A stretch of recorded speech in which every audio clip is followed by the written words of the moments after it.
Bonjour, bienvenue sur la chaîne Ingrid Woulibert. On est en compagnie de Colette Mioto pour une dernière capsule en fait sur comment détendre vos yeux fatigués par le travail sur l'ordinateur.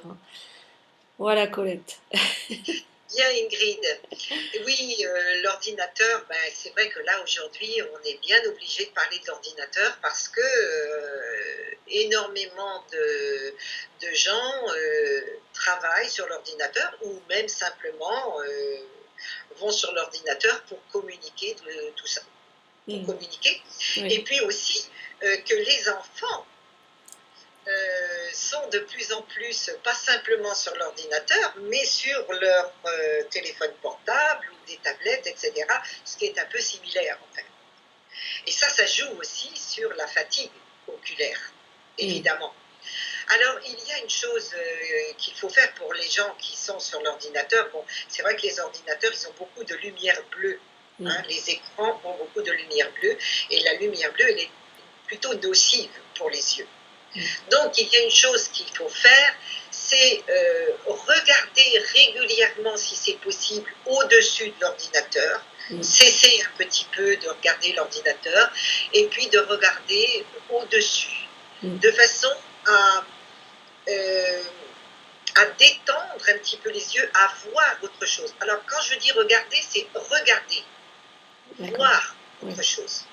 Hein, vous avez une image au-dessus de votre ordinateur ou un petit peu plus loin, tout simplement. Ça permet aussi aux yeux de mieux s'accommoder.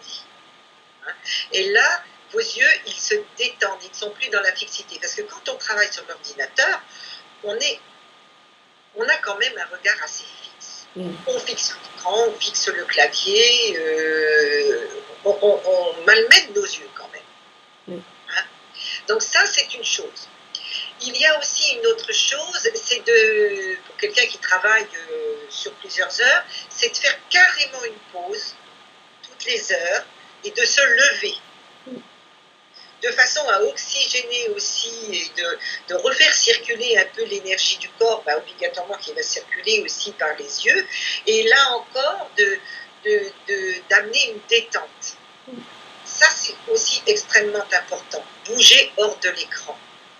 Il y a aussi une autre technique, donc en ne regardant plus l'ordinateur, c'est de se masser ici, juste en dessous des sourcils, et de faire un petit au creux là, au creux du sourcil, pas là, au creux du sourcil, de se masser un petit peu dans un sens, sans appuyer très très fort, et puis dans l'autre sens, une petite minute d'un côté, hein, et une petite minute de l'autre. Une minute en fonction du temps qui est imparti. Et là, on s'aperçoit qu'on a détendu un petit peu nos muscles.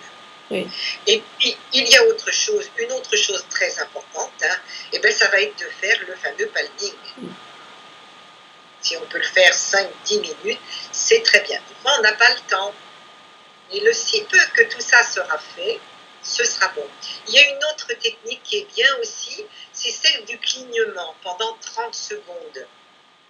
Alors ça, je l'explique aussi dans le livre. Alors, si on est un peu maquillé, comme ça va amener aussi un petit peu de larmes dans les yeux, si, pour les femmes qui ont du mascara qui n'est pas waterproof, ça va peut-être laisser un petit peu de traces, mais bon, c'est très, très, très peu.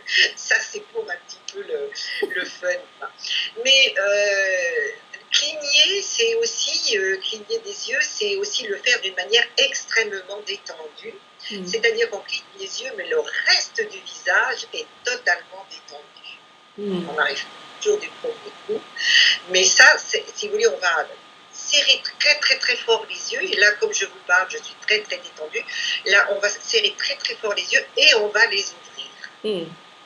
Et ça va ramener un petit peu de larmes dans les yeux, donc détendre, parce que quand on fixe, très souvent, on a de la sécheresse. Alors, c'est pour ça qu'il y a des gens qui se disent oh, « faut que je me masse un petit peu les yeux ». Mais là, c'est pas toujours facile de se masser les yeux, en tout cas pour les femmes qui sont un petit peu maquillées. Donc, mais ça, c'est plus simple. Ça, on va dire, tout le monde peut le faire. même les femmes qui ont un peu de maquillage. Oui, voilà. Donc, Et puis il y a autre chose aussi, c'est le port des lunettes sténopéiques. Ça peut aussi aider à, vous voyez, ce sont des petites lunettes à gris, à comme gris, oui. ceci. Vous voyez. Il y a des petits trous. C'est Mhm. Oui, il y a des petits trous. Ça détend aussi les yeux. Et on peut d'ailleurs les porter chez soi aussi. Hein.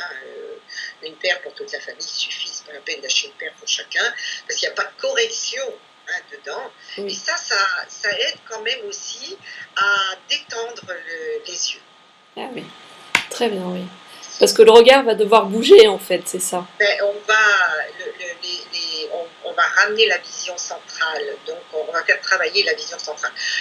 Je rajoute tout de suite, ne pas les porter en conduisant, ne pas les porter aussi dans la rue, pour traverser la rue, parce que ça limite le champ de vision. Hmm. Donc, avec chez soi. D'accord. Très bien. Voilà. Eh ben, merci beaucoup, Colette, pour toutes ces informations sur ce fameux livre, hein, Mettez vos lunettes au placard. Si vous me permettez, Ingrid, je vais de mon côté conclure en vous disant, osez améliorer votre vue, votre mission, votre vision du monde va changer et vous verrez le monde et vous-même avec un autre regard, de ne pas avoir peur du changement. Et là, je suis tentée de vous mettre mes jolies petites lunettes avec des cœurs en vous disant prenez soin de vos yeux. Merci de m'avoir écouté. Merci Ingrid de m'avoir permis de partager tout ça et je vous embrasse tous. Merci beaucoup, Colette. Merci à tous d'avoir écouté. Merci pour cette belle conclusion très touchante. Merci. Et bah, si vous voulez connaître un petit peu plus de choses sur la façon justement d'améliorer votre vue, n'hésitez pas à cliquer sur le lien qui va être en dessous de la vidéo. Et je vous dis à très